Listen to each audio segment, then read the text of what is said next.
In this episode, we take a look at a new study that questions official claims about the reduction of farm fires in Punjab and Haryana.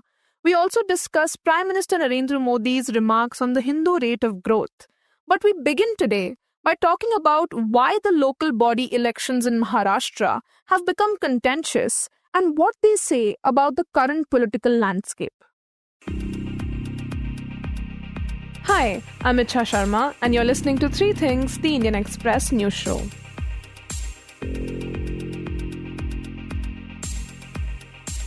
Maharashtra's local body elections, which was supposed to be a routine three-phase exercise after the Lok Sabha and Assembly polls, have suddenly turned into a politically charged contest, with tensions over campaign conduct, the use of development funds, and a wave of unopposed victories. These elections cover municipal councils, nagar panchayats, zilla parishads, and municipal corporations. And at the heart of the controversy is what happened in the very first phase last week, when around 100 seats for the municipal councils and nagar panchayats were decided without a single vote being cast, with most of those seats going unopposed to candidates from the ruling BJP Shiv Sena NCP alliance. And there are various reasons for that. This is the Indian Express's Shubhangi Khapre, who reported the story for the newspaper.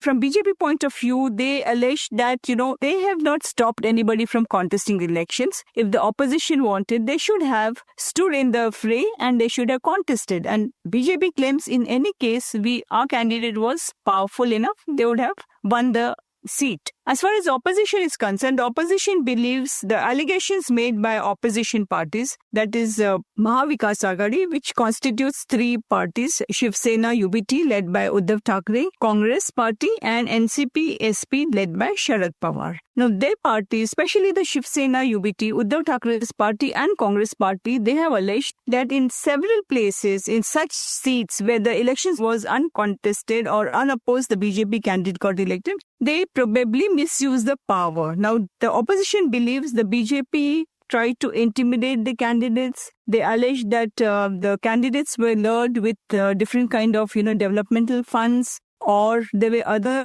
tactics used. But the whole point here is the opposition has not filed any case against any BJP activist or local leader or state leader, to substantiate that, yes, such things have happened. So, it's being played out politically. Why it has become controversial is because of the number. 100 such seats where there was absolutely no contest. Now, somewhere that also shows that the opposition seems to have given up, and or the other reason could be like the way they should have aggressively pursued this election. That's not happening in the local body elections. At least in the first phase, we can say that. Yes. Now, such polls are important because these local governing bodies control local infrastructure, welfare schemes, and development spending. Moreover, these elections are taking place after a year in which voters have already elected 48 Lok Sabha MPs and 288 MLAs from the state. Shubhangi also tells us that the controversy surrounding these polls has deepened based on what took place during the campaigning phase.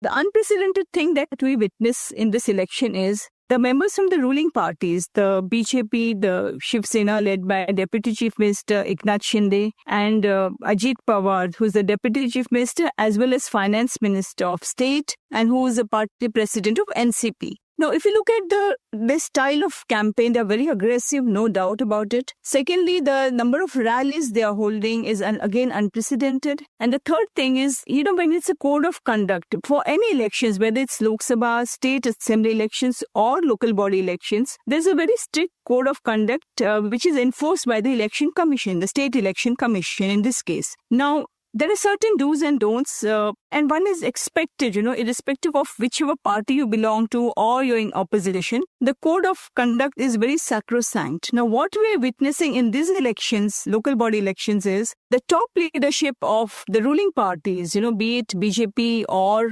NCP or Shiv Sena, they are blatantly, brazenly going to the people, to the voters and saying that if you vote us, we will bring development funds to your area. If you get our party elected, our candidates elected, then we will bring a lot of development to your place. We will ensure the large amount of funds are released. Now, when they're talking about the funds, these are developmental funds. It's not like they are just promising money blatantly. It's not that. What they're talking about is development funds.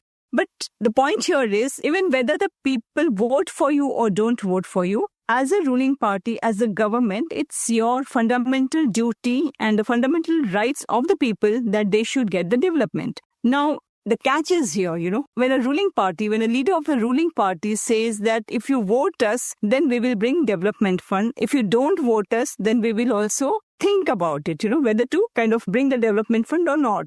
Now, that kind of barter, that kind of a bargain is absolutely wrong. And I think the State Election Commission should have taken note of it. Because in some way, you're, trying to exercise your authority using the development funds to get support of the voters, which is not correct. Ajit Pawar, who's a finance minister, who's a very, very experienced politician, he's worked under various chief ministers, and administratively, yes, a very efficient person also, one can say. We are not going on the merit of his overall conduct. But then when a leader of his stature goes to a place like Malegaon, for campaigning, and there he says that, if you cross me, then even I'll cross you. If you vote for me, then I will also bring development funds in your place. I think that's kind of a very openly kind of, soliciting support of the voters in exchange of promise of a development fund. And I think that is absolutely a violation of code of conduct.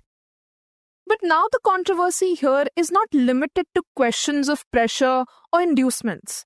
The opposition is also accusing the BJP of engaging in dynastic politics, pointing to the fact that several of the unopposed winners are relatives of top BJP leaders.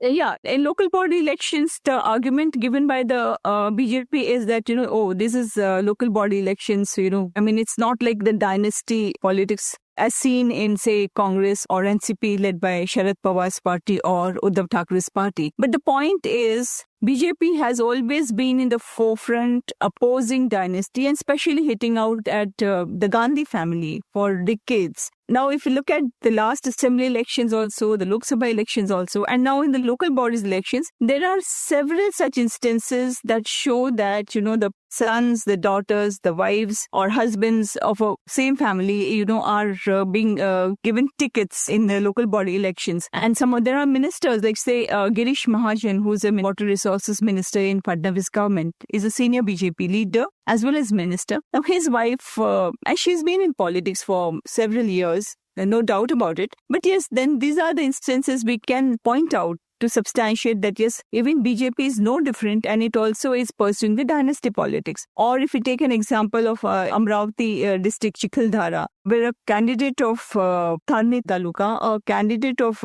Chief Minister Devendra Fadnavis, his cousin was fielded in that and he won unopposed. So there are several such instances, a dozen or more such instances, where the members of the ruling party and more specifically the BJP has also kind of indulged in this kind of politics of nepotism and dynasty politics. Yes, they are. So in that sense, the BJP cannot claim that they are party with difference, which they would very proudly say it in successive elections in the last 10, 15, 20, 40 years. They've been using this dynasty politics as a weapon to hit out at the Gandhi Parivar and especially the Congress. It somewhere has exposed this myth, that the BJP is always giving tickets to its grassroots workers. Yes, there are grassroots workers also. The tickets are given on merit. But yes, at the same time, there are elements of dynasty politics which is here to stay in BJP also. We can say that.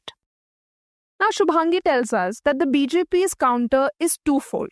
First, it says these relatives have their own local base and experience and that they were chosen on merit. Second, it argues that the real asymmetry in this election is not dynastic advantage, but organizational effort. So what they are pointing to, look at the election process. The first phase of elections, none of the senior opposition leaders were seen campaigning. So their argument is whether it's Sharad Pawar or whether it's Shiv Sena UBT leader Uddhav Thackeray or even Aditya Thackeray for that matter, the Generation Next leader, or Supriya Sule for that matter. I mean, you don't see them aggressively kind of campaigning across the state where elections are happening. Maybe each one is focusing in their respective areas, respective districts. Maybe they have divided the work that way. But yet, the top leadership of these opposition leaders, or that holds true for Congress also, apart from the state party president Harshvardhan Sapkal, none of the star campaigners, they've drawn a long list of 40 star campaigners, but none of them are very aggressively or very proactively pursuing these elections. The ruling party, the BJP, is questioning them. Sure, we have a chief minister who is holding 5 rallies to 6 rallies every day. He's trying to cover all 5 regions across Maharashtra. And, he's going to the grassroots levels, at taluka levels, to kind of reach out to the voters, reach out to the people with his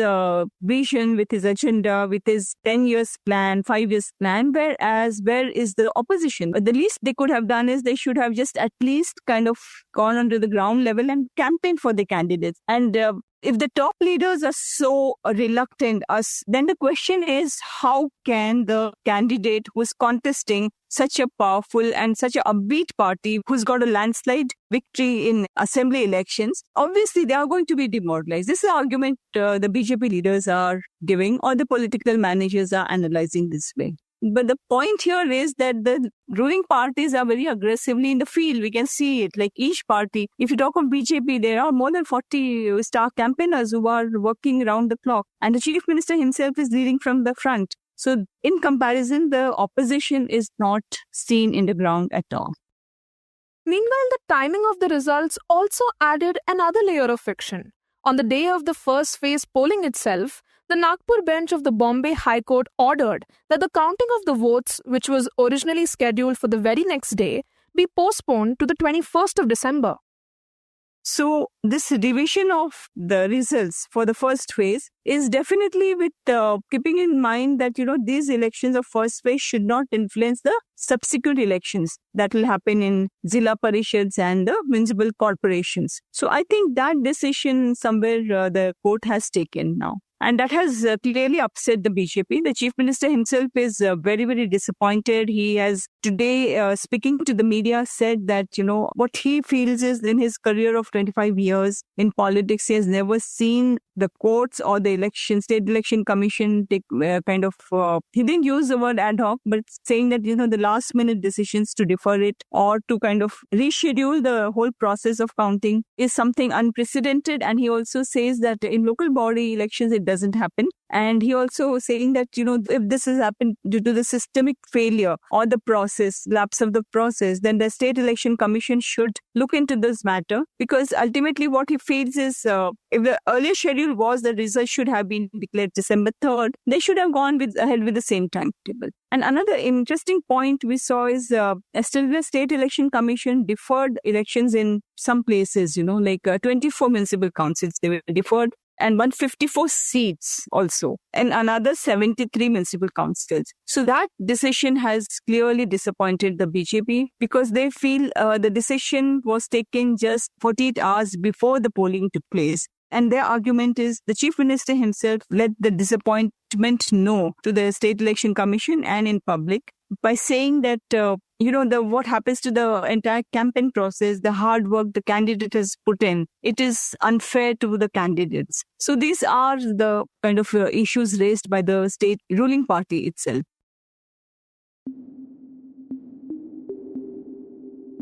And next, we take a look at a new study that questions official claims about falling farm fires and what that means for the pollution debate. Over the past few years, rising AQI levels have become an annual concern in and around the capital and across the northern states. And one issue that always comes up in this regard is farm fires and paddy stubble burning, which is often cited as a major contributor to the pollution spike and which coincides with the winter months when air quality worsens. Now, over the time, the government has claimed that it has managed to significantly reduce farm fires, and even the official data seems to reflect that. So the government claims that they have reduced farm fires during the paddy stubble burning season by 90% in Punjab and Haryana in 3 years' time. That's the Indian Express's Sohini Ghosh. The paddy burning time they count from September 15 to November 30. And this, they have said that from around 83,000 odd events in 2020, it has come down to 5,000 this year. And similarly, it has reduced in Haryana as well. Now, while official data shows a steady decline in such incidents, in both Punjab and Haryana, a recent study by ISRO's Space Application Center suggests something different, that the number of farm fires haven't actually gone down.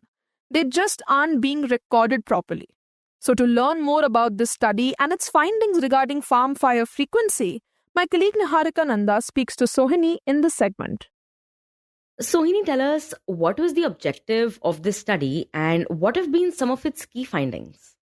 So there was a study published in Current Science Journal in late November, and the study was by scientists from Space Application Center of ISRO in Ahmedabad, and with an objective of basically capturing data of farm fire events over Punjab and Haryana, but through geostationary satellites and not the polar orbiting satellites, which is basically used in the official government data recording that they use. They use data from polar orbiting satellites. So the basic objective was just looking for fire incidents. And following the study, what the paper has found is basically your fire incidents in Punjab and Haryana have not gone down in terms of numbers. It's more or less the same. In fact,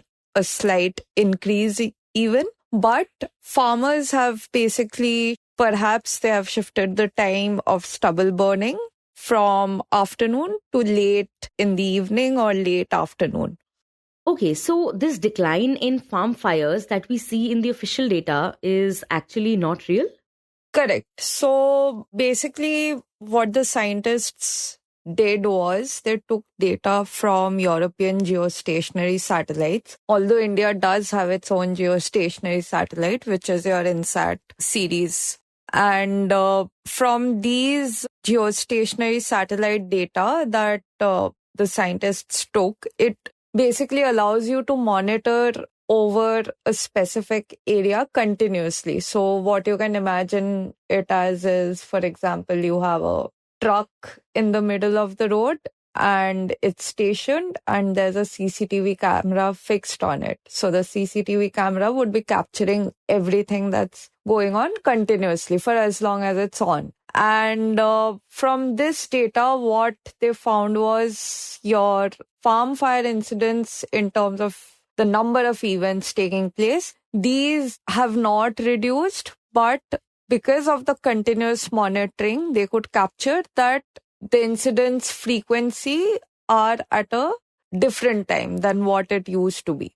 But Sohini, why could the polar orbiting satellite not catch this? How come they missed what was captured by the European geostationary satellite?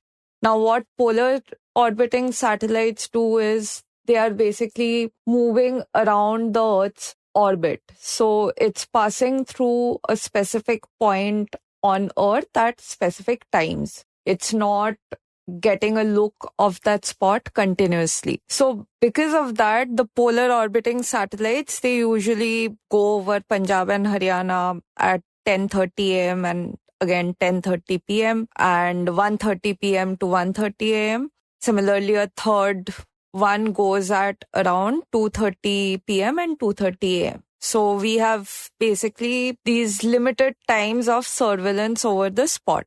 So what the data now suggests, which is published in the paper, is earlier the fire events would be happening at say around 1:30 p.m. in the afternoon. That has now moved to sometime around 5 to 6 p.m. And based on the times that I mentioned for the polar orbiting satellites, you practically have a free window of no monitoring by the polar orbiting satellites from around 2:30 p.m. in the afternoon until about, say, 10:30 p.m. at night. So farmers are basically utilizing that shift. They have shifted their stubble burning times based on that window. And this, the paper suggests, is kind of, it hints at the fact that they have simply shifted the timing to evade the surveillance and not actually brought down the numbers of farm fires that are happening. And according to the ISRO study, when did this transition sort of begin? So the study covers from 2021 to 2024. So they haven't really looked at the data before 2021 here, at least not in this paper. And we also don't have the data for this year. But I mean, the season just got over on November 30th. So the data is for 3 years, but it shows it was happening. The peak used to be at around 1:30 p.m. for stubble burning, even until 2020, even to an extent until 2021. We see a drastic shift happening from 2022 in the paper's analysis. And that is also the time when the Supreme Court really started taking up this issue on a very routine basis, the issue of air pollution. But again, this paper makes no allusion to the fact of its correlation with air pollution. It has strictly stuck to the aspect of farm fires and the number of events. But yeah, we are seeing that shift from 2022. And Sohini, you write that the ISRO had raised concerns with the Commission of Air Quality Management, the CAQM, saying that the polar orbiting satellite data on farm fires may not be fully accurate. Did the CAQM take any action after that? So, in terms of action, there was a direction from the Supreme Court to the state governments to see what can be done here, because this came up before the Supreme Court in November 2024, when there was a lot of chatter on social media about the numbers not being accurate, and there were open source satellite images being shared, which would show that the same assertion that the paper goes on to establish, which is that your numbers are not decreasing. It's just the timings have shifted. So using those, taking note of such reports and discussion, the CAQM was told that, this is a possibility, which in turn was told to the Supreme Court. Following that, there was a direction to the state governments to see if there can be a shift to taking data from geostationary satellites. But there really hasn't been that shift yet.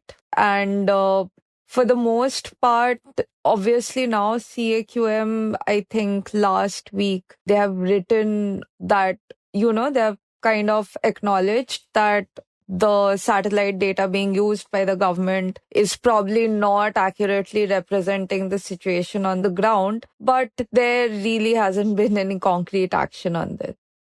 Right. And what have the Punjab and Haryana government said regarding this? Have they taken any steps?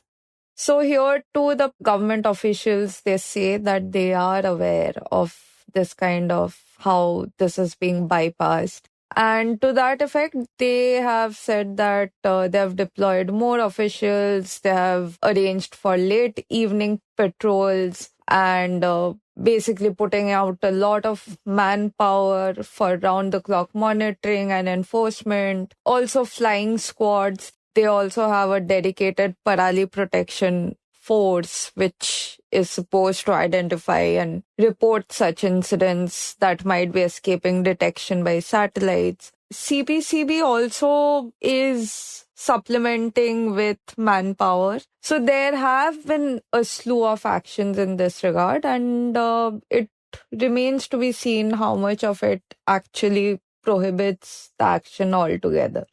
Right. And Sohini, is there any action being taken against the farmers who are found to be involved in these farm fires? So there are provisions of penalty, and also there are offenses under the BNS that they can be slapped with. So under the revised environmental compensation structure, the penalty for stubble burning is 5,000 per incident for if you are doing this on a land of up to 2 acres in size, 10,000 for those between 2 to 5 acres. So they have a graded fine system based on your land holding. And this was increased this year. Last year, this used to be 2,500 and 15,000 respectively. There have been FIRs that have been registered under BNS. And there is also environmental compensation that is slapped on violators, which is monetary payment. So there has been action to that effect.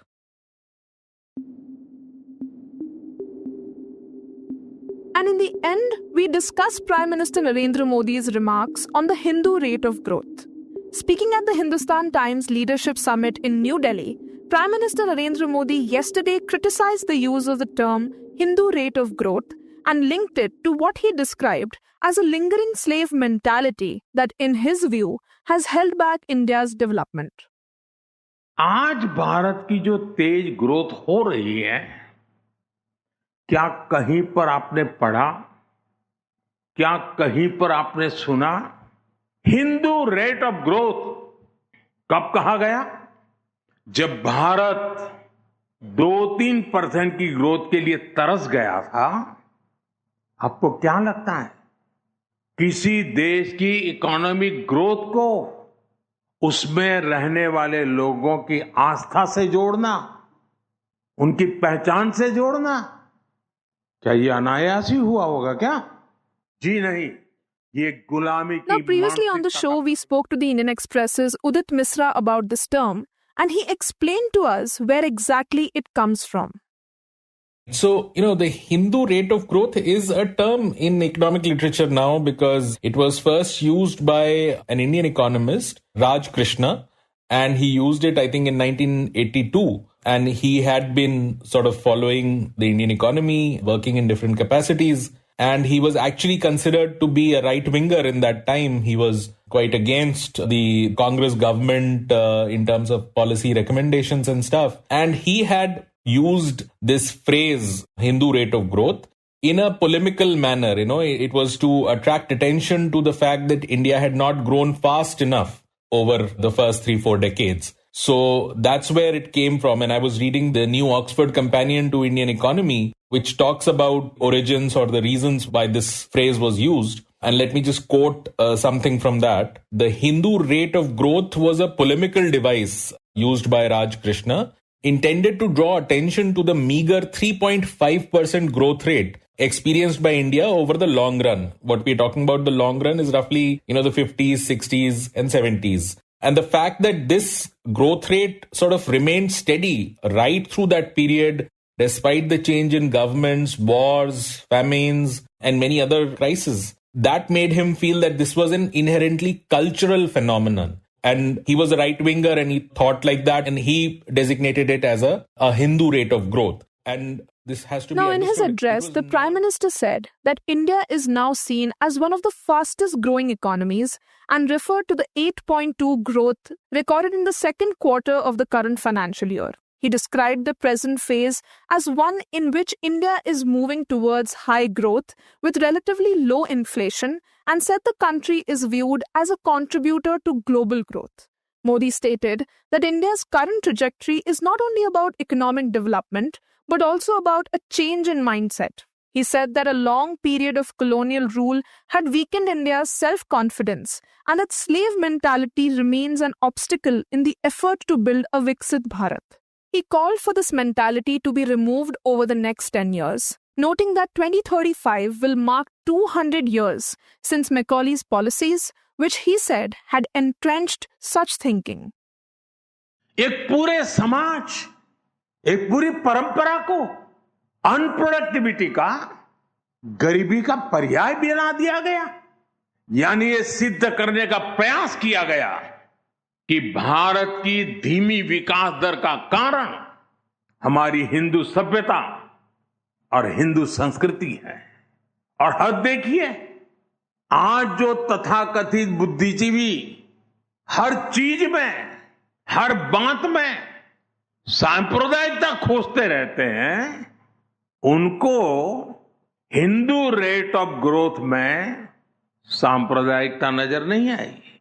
ये term The Prime Minister also highlighted what he called key reforms in recent years, including the next-gen GST and changes to the direct tax system, such as zero tax on income up to 12 lakh rupees. He also pointed to initiatives like the Jan Vishwas Act and a campaign to locate rightful owners of 78,000 crore rupees lying unclaimed in various institutions, saying that returning these funds to citizens is part of building trust between the state and the public. Modi concluded by saying that India is now seeking to tap the potential of regions and sectors that were previously underutilized, including the Northeast, smaller cities, women's participation, the use of ocean and coastal resources, and space. You were listening to Three Things by The Indian Express. Today's show was edited and mixed by Suresh Pawar and produced by Shashank Bhargav, Niharika Nanda, and me, Ichha Sharma. If you like the show, do subscribe to us wherever you get your podcast. You can also recommend it to someone you think may like it, with a friend or in your family. This is the best way for people to get to know about us. You can also tweet us at Express Podcast or write to us at podcast@indianexpress.com.